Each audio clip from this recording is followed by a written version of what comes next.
예, 안녕하세요. 오늘 교과 공부 4과는 홍수에 대해서 우리 공부를 하겠는데요. 우리 노아의 홍수에 대해서는 뭐 어린이 성경학교 때부터 지금까지 계속 우리가 들어왔기 때문에 너무 잘 아는 거 또 내용도 잘 아시고 그 의미도 잘 아시고 계십니다. 근데 이 또 다른 면에서 오늘 또 이 홍수에 대해서 우리 공부해 보기로 하겠습니다. 이 홍수, 이 전체 제목은 첫째 날은 홍수를 위한 준비, 또 둘째 날은 홍수가 일어남, 그리고 셋째 날은 홍수의 끝, 그리고 넷째 날은 언약 1, 그리고 다섯째 날은 언약 2라고 되어 있는데요. 제가 이 홍수를 다른 말로 바꿨어요. 홍수가 온다고, 홍수가 오니까 방주를 지으라고 했잖아요. 그래서 홍수가 온다라는 것은 심판이 가까워지고 있다라는 의미로, 그래서 홍수를 위한 준비를 바로 심판을 위한 준비라고 제가 바꿔봤고요. 또 홍수가 일어나는 것을 다시 심판이 일어남, 그리고 홍수 끝에는 다시 재창조, 홍수가 일어난 후에 다시 재창조하는 것, 그리고 언약 1은 참 예배, 그리고 언약 2에는 예수님의 피 표적인 무지개에 대해서 이렇게 제가 제목을 바꿔 보았습니다. 제가 저희 아버지 집에 소파가 있어요. 그런데 그 소파 뒤에 그 창문이 있는데 매일 그 창문에서 들어오는 그 햇빛 때문에 그 소파가 가죽은 진짜 가죽은 아니고 가짜 가죽으로 이렇게 되었는데, 그 햇빛이 비추니까 그 가죽이 벗겨지면서 그 가죽의 조각이 온 방을 지저분하게 이렇게 널려 있어 갖고 그게 이렇게 흉하게 보였었어요. 그러니까 그 흉한 모양을 엄마가 그 예쁜 시트로 덮어서 그것을 보기 좋게 이렇게 하셔서 다른 사람들은 앉으실 때 그것을 잘 몰랐었습니다. 그런데 시간이 가면 갈수록 그 소파를 사용하면 또 할수록 가죽이 더 심하게 벗겨지면서 결국에는 사용을 할 수가 없게끔 되었었습니다. 그래서 결국 그 소파를 버리게 됐는데요. 그러니까 소파를 버리니까 집도 넓어 보이고 또 집안도 그런 가죽의 조각이 생기지 않아서 깨끗한 것을 보게 되었습니다. 그리고 또 그 소파가 없는 그 빈 공간에 또 아버지께서 요즘 이제 몸이 불편하시기 때문에 또 편하게 사용할 수 있도록 병원에서 그 사용하는 그 침대를 보내줘서 그 자리에 또 넣을 수가 있게 되었었습니다. 그래서 이런 과정을 통해서 햇빛인 말씀의 빛이 우리 심령 가운데 비추면 우리 심령이 얼마나 망가지고 또 파손되고 또 조각조각 상처난 것들임을 보여지게 됩니다. 그런데 이런 심령들을 보이지 않게 가리면 가릴수록 더 마음의 상처는 깊어지고 더 파손이 되고 더 강팍해지면서 하나님으로부터 점점 멀어져 가고 결국에는 비친 성령을 거절하게 되는 방향으로 끌고 가게 되는 것을 보게 됩니다. 그래서 소파를 담대하게 버린 것 같이 십자가에서 우리의 냄새나는 그런 쓰레기장이 되신 예수님께 우리의 모든 옛 본성을 처분할 때, 못 박을 때 우리 심령에 다시 새 것인 예수님의 생명이 들어오게 되는 것이죠. 바로 우리에게 이런 심령 가운데 홍수를 허락하셔서 우리 심령 가운데 여러 가지 홍수가 범람하여서 우리 심령을 뒤흔들어 놓고 그러면서 다 드러나게 하시는 것, 바로 그것은 바로 이 홍수로 인해서 우리를 멸하는 것이 아니라 바로 새 것인 예수님의 생명으로 채우기 위한 하나님의 섭리인 것을 알 수가 있습니다. 그래서 이것만이 아무리 우리 삶에 홍수가 범람하고 우리를 넘어뜨리고 파괴하려고 오는 그런 상태라 하지만 우리가 예수님의 능력으로 인해서 어떤 상태이든지 우리가 견딜 수 있는 것이죠. 그래서 이것이 바로 심판에 이르지 않는 십자가의 도인 것을 알 수가 있습니다. 그래서 우리 자아와 의지를 굴복시키고, 즉 십자가에 못 박을 때 그 자리에 예수님의 것인 새 것, 즉 신의 성품을 담는 것이 채워지는 것, 바로 이것이 은혜의 선물인 것입니다. 그래서 하나님의 은혜에는 두 종류가 있는데요. 일반 은혜와 특별 은혜로 구분할 수가 있습니다. 일반 은혜는 누구에게나, 믿는 자에게는, 믿지 않는 자나 믿는 자에게 누구에게나 거저 주어지는 은혜입니다. 이것들이 바로 비, 햇빛, 공기, 산소 등 이런 것들이죠. 그래서 이것은 누구나 누릴 수 있는 것입니다. 그리고 또 다른 은혜는 구원에 이르게 하는 특별 은혜가 있는데요. 이 특별 은혜도 누구에게나 예수님을 통해서 거저 주는 은혜입니다. 바로 이것이 바로 하나님은 사랑이시기 때문에 우리에게 자신의 사랑인 생명을 나누어 주는 은혜인 것입니다. 이 은혜는 말씀의 빛을 통해서 우리 자신의 어둠의 상태를 비추어 줄 때, 우리 자신이 이기심 덩어리로 조각조각 난 가죽 조각같이 상처투성이라는 것을 알면서 십자가로 성령님께 이끌리게 되고 믿음으로 예수님의 피를 통해서 회개하고 제사함을 받고 그 용서의 은혜를 경험하는 것이 바로 특별 은혜라고 하고 있습니다. 그래서 이 용서의 은혜만이 예수님의 피로 씻고 예수님을 중보자로 우리 심령에 받아들였기 때문에 구원에 이르게 하는 은혜의 선물인 것입니다. 그래서 이 용서의 은혜도 일반 은혜와 같이 누구에게나 다 주어졌지만 우리의 선택에 의해서 주어지는 구원의 은혜인 것입니다. 그래서 이런 과정을 통해서 우리가 우리는 은혜는 바로 공짜를 의미하죠.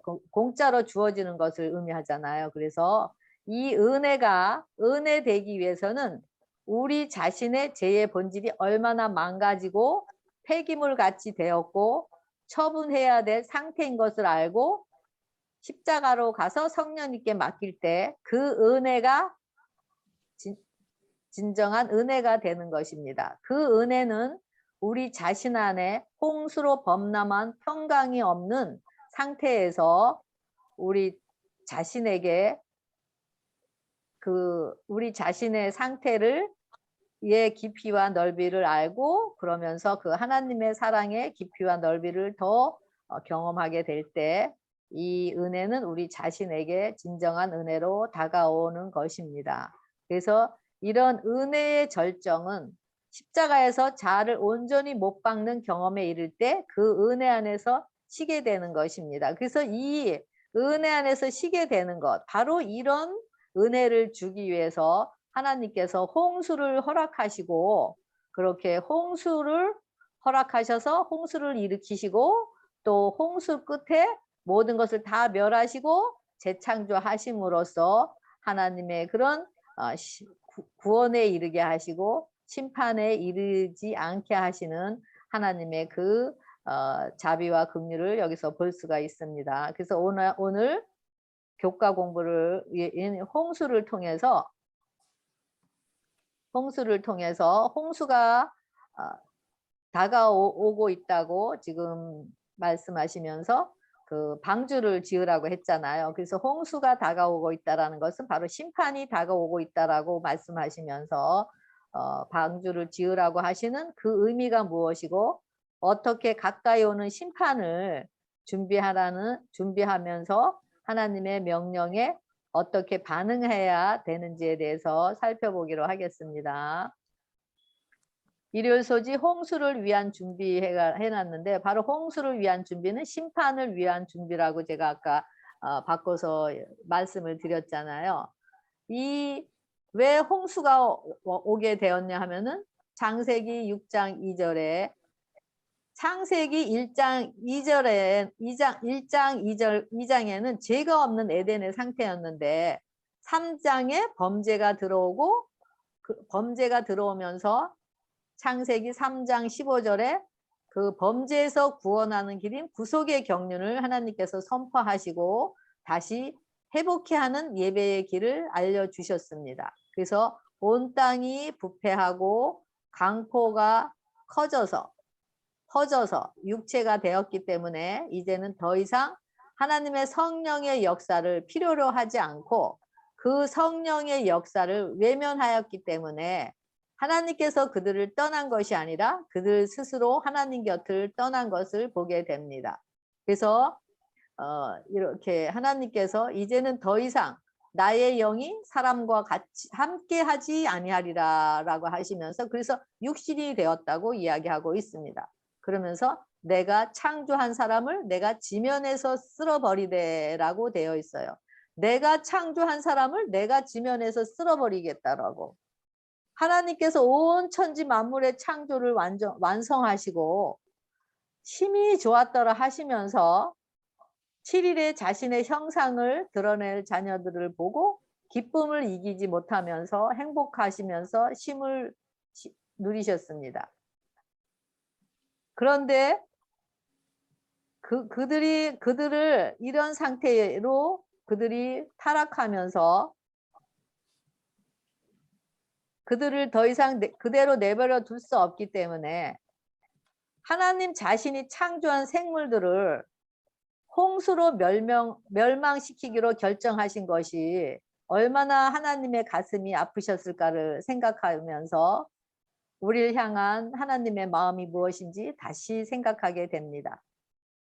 하지만 하나님께서는 멸망하는 것으로 끝나는 것이 아니라 아담과 하와가 선악과를 먹은 후에 하나님께서 그들이 질병과 슬픔과 고통 속에서 영원히 사는 것을 원하지 않으셨기 때문에 흑인이 흑으로 돌아가라고 말씀하시고 다시 흑을 하나님의 생명의 숨을 넣으셔서 다시 지금 자기 형상으로 변질된 자들을 하나님의 형상으로 다시 창조하시겠다라는 하나님의 의지를 여기서 볼 수가 있습니다.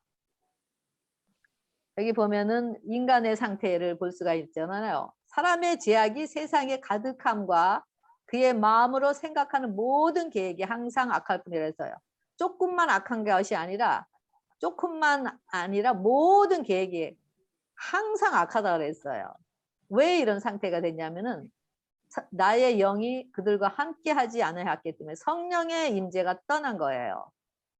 아까도 말씀드렸지만은 하나님께서 그들을 버린 것이 아니라 그들이 하나님의 주어지는 성령의 음성을 계속 거절했기 때문에 결국에는 이렇게 모든 계획이 항상 악한 자들로서 변질이 되었다라는 거죠. 그래서 하나님께서 나의 신이 함께 하지 않겠다라고 하시면서 이야기하고 있는데 이 성령의 임재가 없고 나의 신이 함께 하지 않는 상태는 바로 불순종하는 상태, 속죄의 피가 없는 상태, 이런 것들은 바로 가인의 예배를 말하는데요. 지난주에 우리가 공부했듯이 가인의 예배는 죄에 속함이 없다 그랬죠. 다시 말하면 피가 없다고 이야기를 했잖아요. 그래서 이런 자들은 예수님도 없고 의가 없는 자들, 그리고 자아가 주인인 자들, 이런 자들을 육체가 된다 그랬기 때문에 이런 자들은 죄의 싹은 사망이기 때문에 사망으로서 모든 것을 새롭게 재창조하시는 하나님 마음을 볼 수가 있습니다. 그래서 이런 자들을 이런 인간의 상태, 이런 죽은 상태에 있는 자들을 다시 재창조하여 구원하시기 위해서 노아에게 홍수가 다가오니까, 즉 심판이 다가오니까 멸망하지 않고 구원하기 위한 방책으로 방주를 만들라고 명령을 하십니다. 바로 그 방주를 지으라는 것은 회개하고 제사함을 받으라는 하나님의 말씀인 것입니다. 즉 죄를 멸하시고 성령의 선물인 생명을 받게 해 주시겠다라는 언약을 이야기하고 계십니다. 방주는 바로 구원자이신 예수님을 소유하는 것을 의미합니다. 홍수로 심판하시는 목적은 죄를 율법으로 밝혀주시고 죄인들에게 이런 죄인의 인간의 상태의 죄들을 율법으로 밝혀주시고 그들에게 은혜를 더하기 위한 것임을 알 수가 있습니다. 그래서 심판은 바로 복음인 것입니다. 이런 관념에서 심판을 생각할 때 우리는 하나님은 사랑이시고 끝까지 약속을 지키시는 신실하신 하나님을 경험하게 됩니다. 우리 일요일 소지 여기도 똑같이 방주를 만들라 그랬는데요. 하나님께서 여기 노아에게 방주를 만들라고 하시면서 여기 15절에 일일이 방주의 정확한 치수와 건축에 관하여 세부에 이르기까지 일일이 확실한 지시를 주시는 것을 볼 수가 있습니다. 바로 이것이 하나님께서 말씀하신 이런 규격과 정확한 치수 이런 모든 것들이 심판에서 구원받을 수 있는 길이고 이것이 바로 말씀대로 순종하는 길이 바로 구원 얻는 길인 것을 알 수가 있습니다. 바로 그래서 이 방주의 설계자는 하나님이십니다. 그래서 하나님의 방법대로 하나님께서 말씀하신 대로 믿음으로 순종할 때 구원이 이르러 오는 것입니다. 노아는 건축가였기 때문에 설계자이신 하나님의 지시하신 대로 자신의 방주를 지을 때 하나님의 은혜를 잊게 되는 것입니다. 잿덩어리인 우리 자신의 본질을 다시 무너뜨리고 재창조하는 것이 바로 구원이기 때문입니다. 이 구원의 도는 반드시 하나님께서 말씀하신 대로 행하여야 하는 원칙이 있는 것입니다. 이것이 바로 하나님과 만나기 위한 하나님께서 이스라엘 백성들에게 만나기 위해서 성소를 지으라고 명령하신 것과 같은 것을 알 수가 있습니다. 여기 보면은 하나님이 노아에게 이르시되 땅에 그런 혈육 있는 자 모든 혈육 있는 자의 포함이 땅에 가득함으로 이제는 그 끝날이 내 앞에 이르렀다고 이야기하면서 내가 그들을 땅과 함께 멸하리라 하면서 여기 너는 코페르 나무로 너를 위하여 방주를 만들되 그 안에 칸들을 막고 역청을 그 안팎에 칠해라 말씀하시면서 노아에게 너와는 내가 내 언약을 세우리라고 이야기하고 계십니다. 우리 삶에도 많은 홍수가 범람하고 있습니다. 내적으로 외적으로 그죠? 우리 10년 가운데의 삶, 또 외적인 삶, 우리 삶에 이런 홍수가 오게 되면 즉 경제적인 문제의 홍수, 인간관계의 문제의 홍수, 질병의 문제의 홍수, 또 자신과의 죄의 문제의 홍수, 이런 홍수로 인해서 우리 심령이 다 뒤집어지게 되고 또 다 드러나게 됩니다. 바로 이것이 하나님께서 이런 홍수를 이용하셔서 우리 자신 스스로는 이런 우리 심령 가운데 범람한 이 홍수들을 이겨낼 수 없다라는 것을 알게 하시기 위한 것입니다. 그리고 이런 연약하고 자신에게 의지할 것이 없는 가난한 자가 되게 하시면서 성령의 임재로 우리 심령을 깨끗하게 하시고 정결케 하시고 또 우리 가진 모든 것을 범람한 홍수로 인해서 우리가 두려워하고 근심 걱정해서 해방되게 하기 위한 것인 과정임을 알 수가 있습니다. 그래서 지금도 성령님께서 우리의 범람한 홍수 속에서 살아가는 우리의 마음의 문을 열어달라고 내가 그 홍수를 다 멸하겠다라고 그리고 새롭게 재창조해 주시겠다고 평강을 주시겠다고 이것이 하나님의 애타는 호소이고 하나님의 음성인 것을 알 수가 있습니다. 하나님께서는 우리에게는 희망이 전혀 없다고 이야기를 하십니다. 그런데 우리는 우리 자신을 보아도 너무 선해. 우리 환경을 보아도 너무 모든 것이 계획대로 잘 되어가고 모든 것이 순조롭게 이루어지고 부족한 것이 없어. 그렇기 때문에 하나님께서는 희망이 없다고 얘기하시는데 우리는 그런 겉으로 나타난 보이는 것으로 우리 자신을 보면서 우리는 희망이 있다라고 생각하는 것이 바로 우리의 상태인 것입니다. 그래서 이런 홍수를 허락하시면서 우리의 힘으로는 이런 범람하는 홍수를 스스로 해결할 수 없는 것을 보여주셔서 이런 범람한 홍수들을 도구로 삼으셔서 심판에 이르지 않게 하시고 심판을 준비하게 하시는 하나님의 방법인 것을 알 수가 있습니다. 여기 방주를 만들 때 여기 역청을 칠하라 이 부분에 대해서는 조금 후에 다시 나누기로 하겠습니다. 네. 그랬을 때 노아에게 하나님께서 명령하신 대로 다 준행했다라고 이야기하고 있습니다. 그러면서 여호와께서 노아에게 내 앞에서 의로움을 내가 보았다라고 이야기합니다. 그러면서 여기서도 명하신 대로 다 준행했다라고 이야기하죠. 이것이 바로 신명기 6장 25절에 바로 하나님의 말씀하신 대로 다 준행했다라는 것이 바로 의로움을 이야기하고 있는 것입니다. 바로 이 노아에게 방주를 지으라고 했을 때 비가 여기는 오지도 않았어요. 그런데 비가 오지도 않은데 방주를 지을 때 방주를 짓는다라는 것이 얼마나 허무한 일이에요. 이거는 전혀 비가 오지도 않았는데 방주를 지는다. 비가 오기 때문에 방주를 지는다. 방주를 지으면서 얼마나 사람들의 비난을 또 가졌겠어요. 그랬을 때 노아의 마음이 많이 흔들렸을 것입니다.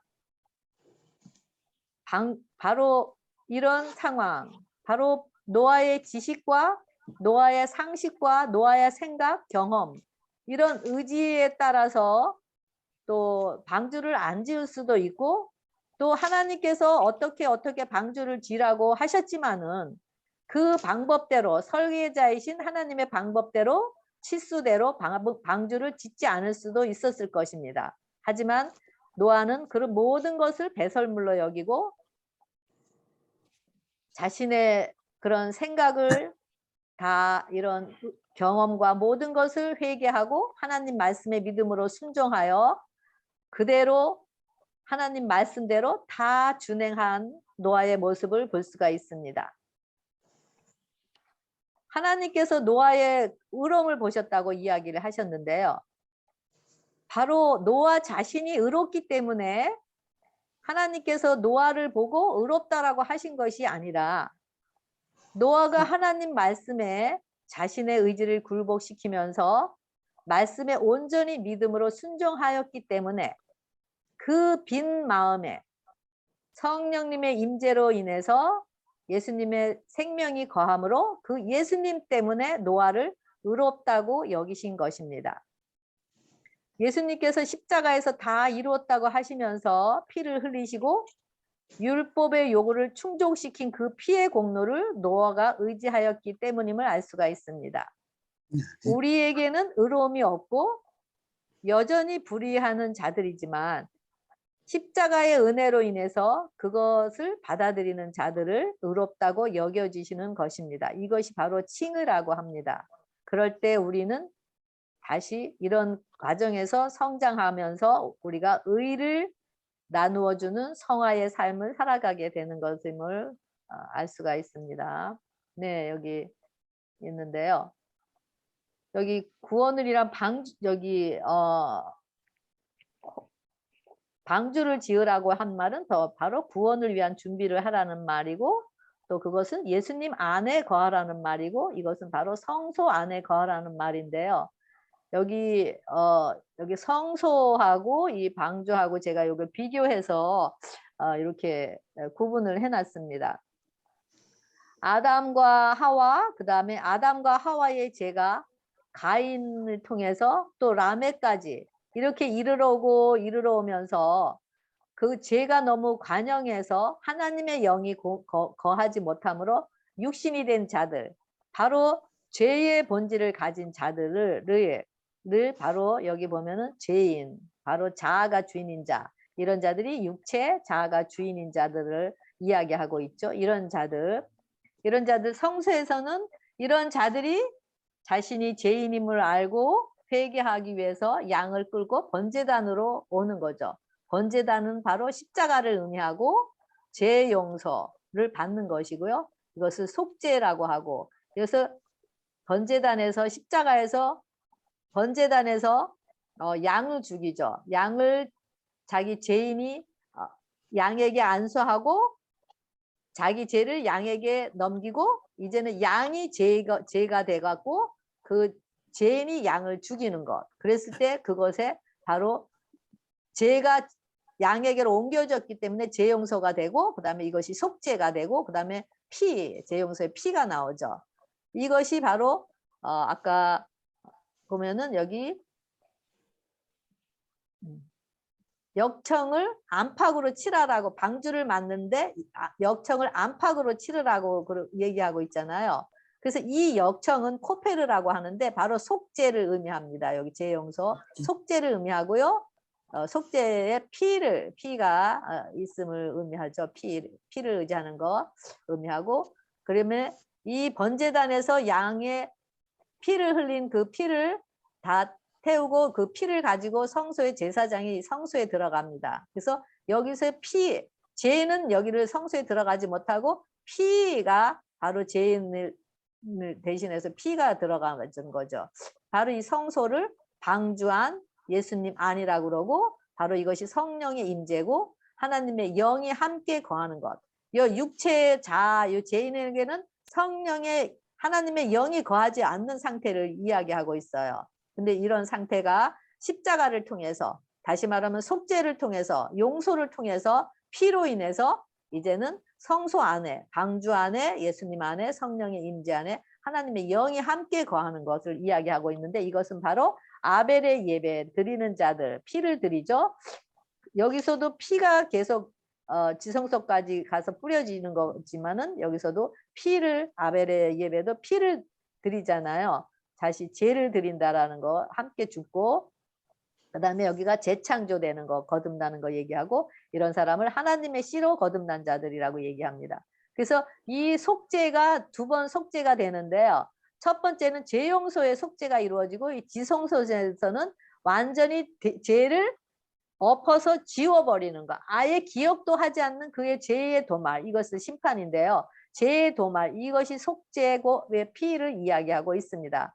그래서 이것은 바로 언약이 성취된 것, 하나님과 하나됨을 이야기하고, 이것은 믿음으로 따른 순종이 되어지고, 이것을 의롭다 그러고, 이것을 정죄함이 없는 것, 이것이 흠이 없고 점도 없는 것을 이야기하고 있고, 이것을 영생에 이른다라고 이야기하고 있습니다. 그래서 하나님께서 이런 방주를 지어서 방주 안에 들어가라는 것은 바로 이런 용서를, 죄 용서를 받고, 이런 방주 안에 들어가서 재창조함을 받고 이런 영생을 얻게 하시겠다라는 하나님의 그런 약속인 걸 알 수 있습니다. 방주를 지으라는 것은 내가 방주를 짓게 해주겠다라는 하나님의 약속이고 명령이고, 반면에 내가 방주를 짓도록 해주겠다라는 약속인 것이고, 또 그것이 바로 내가 너를 반드시 구원하시겠다라는 하나님의 의지인 것을 또 보게 됩니다. 이렇게 자유의지를 주신 하나님의 사랑에 순종하여서만 방주가 지어질 수 있는 일이 가능합니다. 예수님께서 십자가에서 돌아가시면서 우리의 방주가 되시기 위해서 고난에 고난을 당하셨고, 또 핍박에 핍박을 당하셨고, 수치와 수치를 당하시면서 그 흘리신 피방울 하나하나마다, 그 핏방울 하나하나가 바로 방주를 짓게 만드는, 우리로 인해서 방주를 짓게 만드는 사랑의 강건임을 알 수가 있습니다. 그래서 이 예수님이 흘리신 그 피를 우리 심령에 바르지 않으면, 즉 예수님이 우리 안에 중보자로서 그 피를 믿음으로 우리 심령에 거하지 않으면 우리는 심판을 피할 도리가 없는 것임을 이야기하고 있습니다. 여기 창세기 6장 8절에 우리 김태권 장로님, 아니 이태권 이 장로님 읽어주시겠어요? 제가 이태호 장로님, 김태호 장로님. 제가 읽어요? 네네. 그러나 노아는 여호와께 은혜를 입었더라. 이것이 노아의 족보라. 노아는 의미요 당대의 완전한 자라. 그는 하나님과 동행하였으며. 네, 감사합니다. 노아가 은혜를 입었다 그랬어요. 노아가 의인이고 완전한 자가 되고 하나님과 동행할 수 있는 것은 은혜를 입었기 때문이라는 것을 이야기하고 있습니다. 노아도 우리와 똑같은 죄의 본질을 가진 이기심과 자아로 똘똘 뭉쳐있는 자였습니다. 그런데 그가 죄인인 것을, 자기가 죄인이고 그것을 뼈저리게 알고 느끼면서 죄를 버리기로 선택을 하면서 하나님을 의지하였기 때문인 것입니다. 그래서 성령의 은혜로 그가 십자가의 피를 의지하면서 성령의 은혜로 그가 의인이고 완전한 자고 동행하는 자라고 하는 것을 알 수가 있습니다. 바로 이런 과정은 우리도 마찬가지입니다. 우리가 지금은 바로 이런 노아와 같이 본질이 바로 죄인이고 이기심과 자아로 똘똘 뭉쳐있는 자이지만은 우리가 하나님의 십자가의 은혜를 경험하고 우리의 죄를 용서를 경험할 때 우리도 노아와 같이 바로 의인이요 완전한 자고 하나님과 동행하는 자라는 이런 하나님의 음성을 우리도 들을 수가 있는 것이죠. 그래서 노아의 가족만 구원을 받은 이유는 바로 노아가 그와 같이 하여 하나님이 자기에게 명하신 대로 다 준행하였기 때문인 것을 알 수가 있습니다.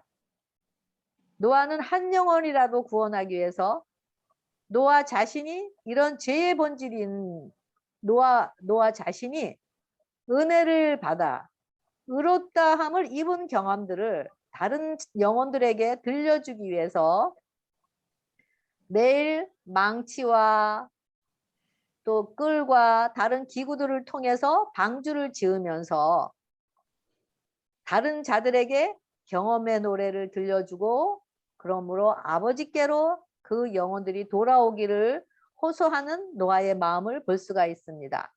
그러면서 비가 오지도 않는데 그 방주를 지으면서 얼마나 많은 핍박과 무시와 분리를 당하였지만 이런 상황이 오면 올수록 더 노아는 은혜 위에 은혜, 능력 위에 능력을 더하면서 기도와 말씀으로 넉넉히 그런 상황을 이기고 그러면서 하나님과 동행하고 있는 자였고 그러면서 노아의 주인이 바로 하나님이심을 드러내면서 하나님의 아름다운 덕을 선정하는 자인 것을 알 수가 있습니다.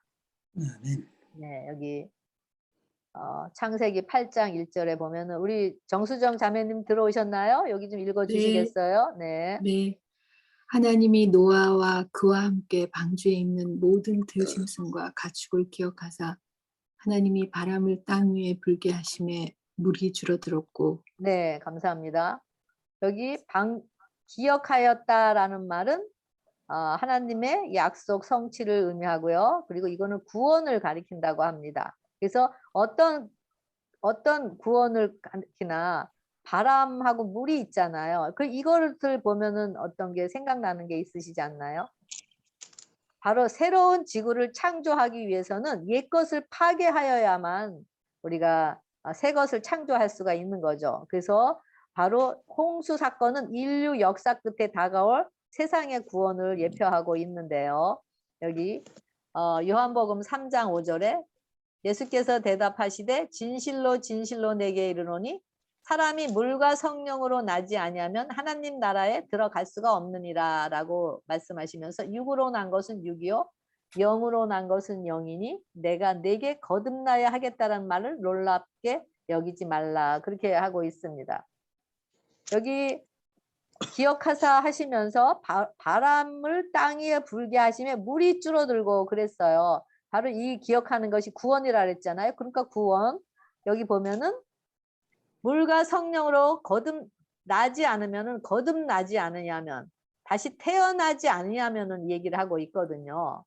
바로 이것이 바로 홍수의 끝에 아까 얘기했지만은 재창조 바로 모든 옛 것을 파괴하지 않으면은 새 것을 들여올 수가 없듯이 홍수의 끝에 재창조 바로 홍수로 멸한 것은 하나님께서 새롭게 재창조하시겠다라는 하나님의 의지고 바로 그 재창조는 예수님의 의를 입는 것을 이야기하는데요.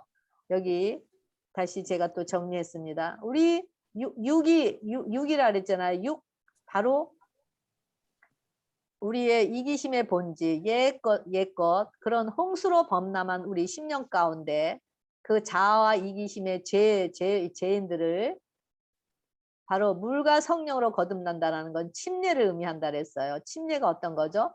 우리의 옛 생애를 물속에 장사 지내고 예수님의 성령으로 다시 거듭나는 것. 바로 성령은 바람을 의미한다 그랬잖아요. 이것이 바로 침례를 의미하는데 똑같이 이게 거듭나는 거, 이게 재창조를 의미하죠. 거듭남은 재창조. 이런 자들은 하나님의 씨를 가진 자들, 하나님의 형상을 드러내는 자들.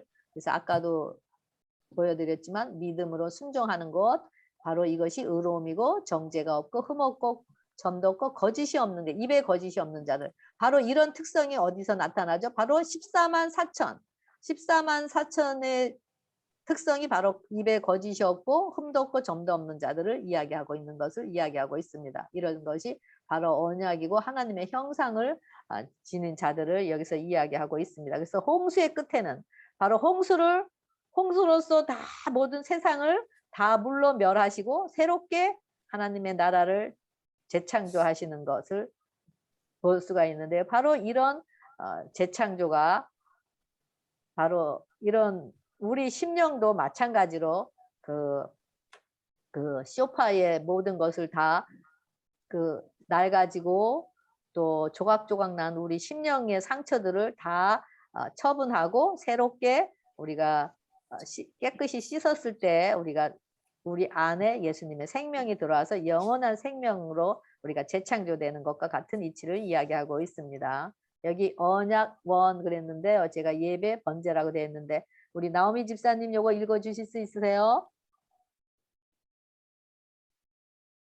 노아가 여호와께 제단을 쌓고 모든 정결한 짐승과 모든 정결한 새 중에서 제물을 취하여 번제로 제단에 드렸더니. 네, 감사합니다.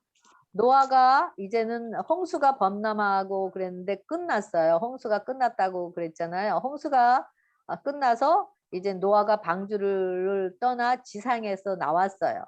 그가 방주에서 나오자마자 자신이 거처할 집, 자신이 또 먹을 것, 뭐 그런 것을 생각하고 준비하기 전에 그가 하나님께 먼저 제단을 쌓았다고 이야기했습니다. 제단은 바로 예배를 이야기하죠. 그래서 그는 만물이 또 하나님의 것임을 인정하는 표로서 또 모든 정결한 짐승 중에서와 모든 정결한 새 중에서 제물을 드림으로 감사와 또 그가 신령과 진정으로 드리는 예배의 증거를 보여주는 것을 알 수가 있습니다. 그래서 여호와께서 그 노아의 그 예배를 흠양하시고 또 노아의 행동에 대한 하나님의 만족감과 또 노아의 제물을 간합하심으로 또 하나님의 또 응답은 다시는 땅을 홍수로 멸하지 않겠다고 하시면서 다시 또 생육하고 번성하라는 그런 복을 명하시는 것을 볼 수가 있습니다. 이것이 바로 노아에게 주신 하나님의 은혜의 선물인 것을 알 수가 있습니다. 그래서 언약에 또 있는데요. 이것은 바로 창세기 1장 29절에 하나님께서 온 지면에 씨 맺는 모든 채소와 씨 가진 열매 맺는 모든 나무를 너희 식물이 될지라 하면서 말씀을 하셨어요. 그래서 노아 홍수가 있기 전까지는 이런 씨 맺는 모든 채소와 열매 맺는 모든 나무들과 식물들이 그런 음식이었는데 이제 노아 홍수 후에는 모든 생물들이 다 물에 잠겨서 먹을 수가 없게 되면서 그때부터 하나님께서 육식을 허락하셨습니다. 그랬는데 육식을 허락하신 것에는 두 가지 제한이 있는데요. 여기 보면은 고기를 생명되는 피채 먹지 말라 그랬어요. 왜냐면 피는 생명이기 때문에. 그래서 피는 절대로 먹지 말라라고 이야기했고 또 첫째는 정한 동물만 먹으라 그랬는데 이 레위기 11장에 보면은 자세한 내용이 있습니다.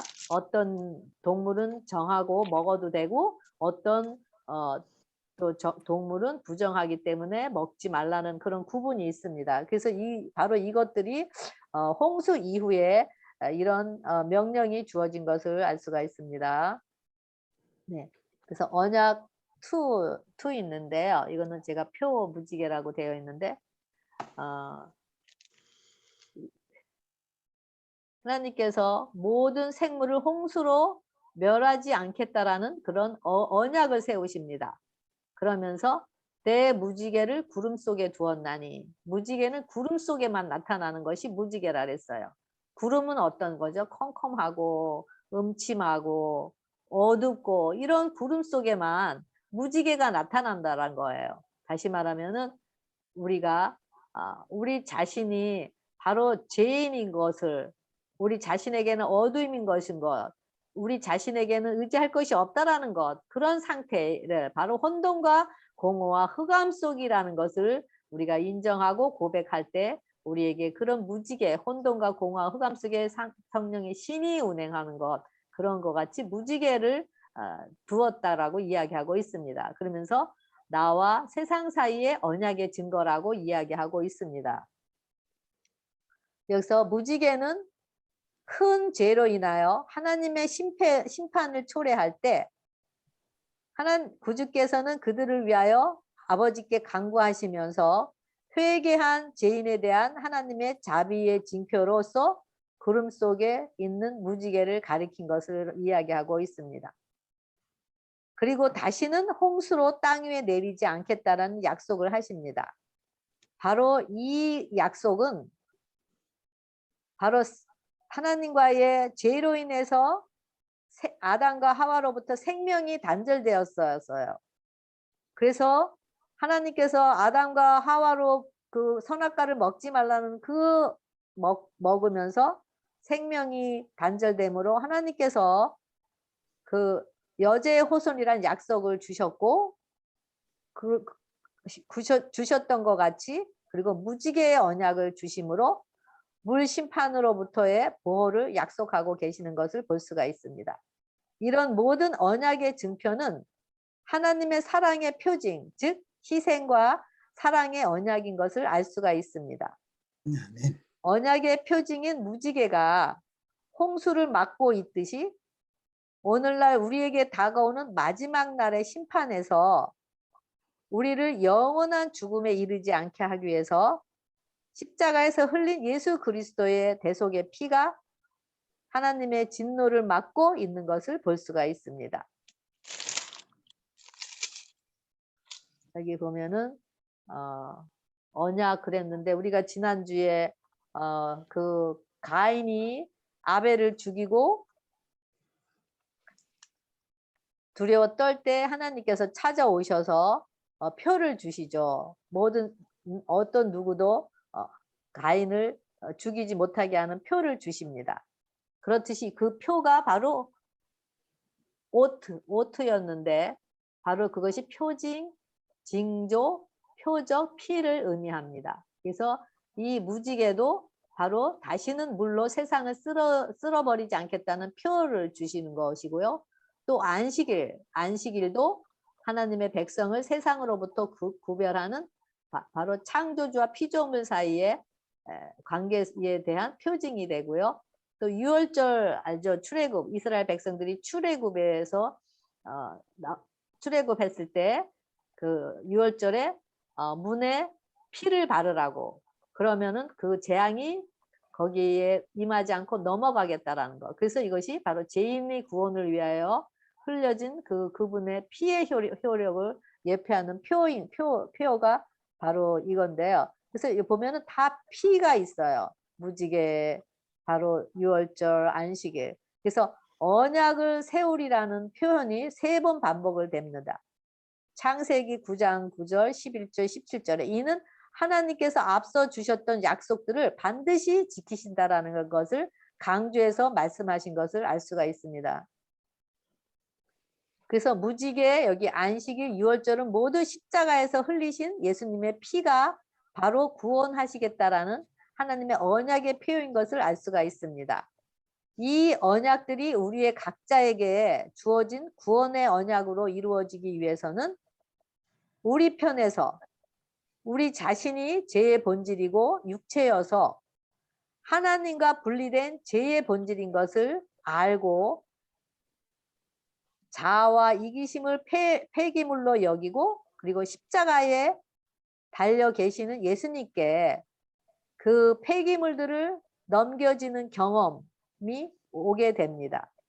그럴 때 이 모든 언약의 표징들이 우리 안에 사랑의 율법으로 인쳐주시고 그 표징인 피가 멸망치 않고 영생을 얻어 생명 안에서 왕노릇하게 되는 언약이 완성되는 것입니다. 그럴 때 하나님과 하나됨의 언약 안에서 노아와 같이 다른 영혼들에게 심판이 가까웠으니 구원의 방주를 지으라고 경험의 노래, 구원의 노래를 들려주며 우리 안에 예수님의 품성으로 호소하게 되는 것입니다. 하늘의 보좌를 두르고 있는 언약의 무지개는 바로 하나님이 세상을 이처럼 사랑하사 독생자를 주셨으니 이는 저를 믿는 자마다 멸망치 않고 영생을 얻게 하려 하심이라고 한 말씀에 대한 영원한 증거인 것입니다. 우리 각자의 은혜의 삶이 언제 끝나던지 우리는 알지 못하지만 오늘 우리에게 주어진 그 은혜의 기간에 생명 얻는 회개를 통해서 예수님의 생명을 소유하고 중보의 피를 힘입으면서 믿음으로 노아와 같이 다 준행하였더라. 내가 너에게 의로움을 보았다라고 하시는 그 하나님의 음성을 우리 심령인 성소 안에서 들려지게 될 것입니다. 바로 이것이 심판에 이르지 않게 되는 길인 것입니다. 이 모든 일들이 우리에게 이르러 오도록 더 주님을 갈망하면서 주님을 구하고 찾고 두드리고 그러면서 우리가 방주를 예비하는 여러분과 제가 되길 바라면서 교과 공부 사과를 모두 마치겠습니다. 감사합니다. 아멘.